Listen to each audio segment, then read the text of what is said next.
NRC NRC. নমস্কার বন্ধুরা, যদি এনআরসি হাত থেকে বাঁচতে চান তাহলে আপনি এখনই কিন্তু সুযোগ রয়েছে। পরবর্তীতে আপনি এই সুবর্ণ সুযোগটা পাবেন না। এনআরসিতে নাম তুলতে গেলে বা এনআরসি হাত থেকে বাঁচতে গেলে আপনি প্রথমেই এই সিটিজেনশিপ অ্যামেন্ডমেন্ট যে নাগরিকত্ব দেওয়া হচ্ছে, আপনি এখানে আবেদন করুন। এখানে যেহেতু বেশি লোক আবেদন করতে পারছেন না বা জানেন না, তাদের জন্য বলছি আমি এখানে, বা আবেদন করতে সঠিকভাবে আবেদন করে তো আপনি পাচ্ছেন না, তার কারণ হচ্ছে আপনার কোনো সমস্যা রয়েছে। সুপ্রিম কোর্ট বলে দিয়েছে যে 1971 সালের পরে যদি আপনি ভারতে প্রবেশ করেন, সেটা আপনার যেভাবে হোক না কেন, তাহলে আপনাকে ভারতীয় মানা হবে না, আপনি হিন্দু হলেও মানা হবে না। ধরে নিন যদি কোনো বাংলাদেশি 1971 সাল 25 মার্চের পরে পশ্চিমবাংলায় বা ত্রিপুরায় ঢুকেছে, তাহলে তাকে অবৈধ বা যেটাকে ইল্লিগাল মানা হবে। কিন্তু কোনো হিন্দু মুসলিম, এখানে যদি কোনো মুসলিম এসে থাকেন 1971 সাল 25 মার্চের পরে, তাহলে সে কিন্তু ভারতের নাগরিকত্ব পাচ্ছে না এবং তার নাগরিকত্ব পাওয়ার কোনো আশাই নেই, মানে আবেদনের কোনো জায়গায় নেই। কিন্তু 1971 সাল 25 মার্চের পরে যদি কোনো হিন্দু ভারতবর্ষে প্রবেশ করে থাকে, সেটা অবৈধ ধরা হবে।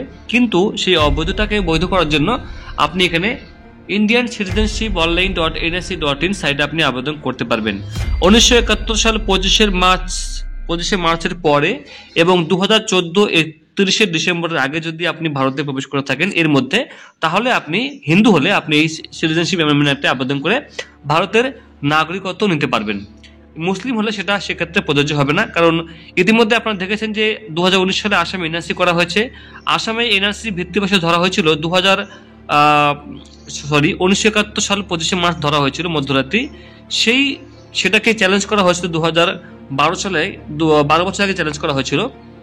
কিন্তু সুপ্রিম কোর্ট রায় দিয়েছে যে যেহেতু আসামে 1971 সাল 25 মার্চকে ভিত্তিবসে ধরা হয়েছে, তাই এটা যাতে অন্যান্য রাজ্যের ক্ষেত্রে ভেদাভেদ না করা হয়, তার জন্য পশ্চিম বাংলা, ত্রিপুরা সহ ভারতবর্ষের যে কোনো রাজ্যে কিন্তু এই নিয়মটাই লাগু করা হবে। মানে এই নিয়মে কিন্তু বন্ধুরা আপনারা আবেদন করতে পারবেন। যদিও পশ্চিমবাংলায় 1948 সাল, ত্রিপুরা 1948 সালে ধরার কথা ছিল, কিন্তু সেটা কিন্তু হচ্ছে না।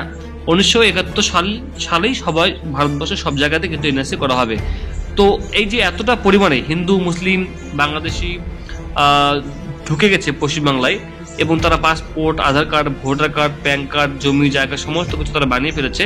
এই সমস্ত কিছু নিয়ে চিন্তিত রয়েছে কেন্দ্র সরকার, এবং তার জন্য কিন্তু বন্ধুরা একটা কেস সুপ্রিম কোর্ট, হাইকোর্টে মামলাও হয়েছিল যে Aadhaar card, voter card, PAN card থাকা মানে কিন্তু আপনি ভারতীয় নয়। ঠিক আছে, তার জন্য আপনাকে 1971 সালের আগে দলিল অথবা কোনো প্রমাণ দেখাতে হবে, বা আপনি যে ভারতীয় তারও কিন্তু একটা প্রমাণ আপনাকে দেখাতে হবে। অথবা আরেকটা কথা এখানে বলা হয়েছে যে আপনার বার্থ সার্টিফিকেট দেখাতে হবে। ঠিক আছে, অথবা বার্থ সার্টিফিকেট তাদেরকে দেখাতে হবে যাদের জন্ম হয়েছে 1987 সালের পরে। ঠিক আছে, তার আগে জন্ম হলে দেখাতে হবে না, তার কোনো সমস্যা নেই।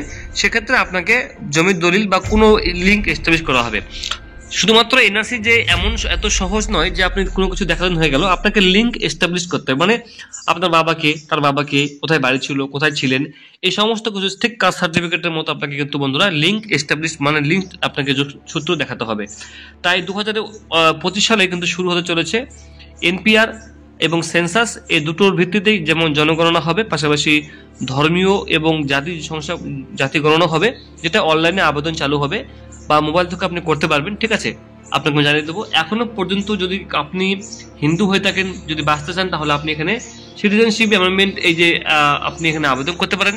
এখানে আবেদন করে কিন্তু আবেদন চালু রয়েছে, এখানে আবেদন করে কিন্তু আপনারা কিন্তু সিটিজেনশিপ নিতে পারবেন। ঠিক আছে, আর কোনো সমস্যা হবে না যদি আপনি এখানে আবেদন করে থাকেন, কোনো রকম কোনো সমস্যা হবে না। এখানে দেখুন লিঙ্ক টু সাবমিট অ্যাপ্লিকেশন এখানে বলা হয়েছে, এখানে ক্লিক করলেই বন্ধুরা দেখুন এখানে বন্ধুরা ফর্মটা কিন্তু খুলে দেবে, কন্টিনিউ করতে বলবে, সমস্ত কিছু আপনার যা যা দেওয়ার এখানে দিতে বলছে। এখানে যদি আমি এটা আবেদন করার প্রসেস আপনাকে দেখিয়ে দিয়েছি, অনলাইনে কীভাবে আবেদন করতে হয়, আমার চ্যানেলে ভিডিও রয়েছে। আর চেষ্টা করবেন প্রথম লিস্টে নাম তোলার জন্য যখন আবেদন শুরু হয়ে যাবে 2019 সালে, এই 25 সালে যখন এনপিআরটা হবে, তারপরেই এই এনপিআর এর ভিত্তিতে কিন্তু বন্ধুরা যে সিটিজেন কার্ড দেওয়া হবে। এই সিটিজেন কার্ডটা পেলেই এনআরসি ঘোষণা করে দেওয়া হতে পারে।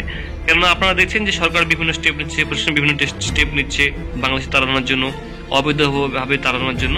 এগুলো বিভিন্ন স্টেপ আপনারা দেখেছেন, খবর দেখছেন আপনারা। তো বন্ধুরা সাবধান থাকবেন এবং আপনারা সমস্ত কাগজপত্র রেডি করবেন। কোনো কোশ্চেন থাকলে বন্ধুরা অবশ্যই কমেন্ট করবেন। Thank you so much.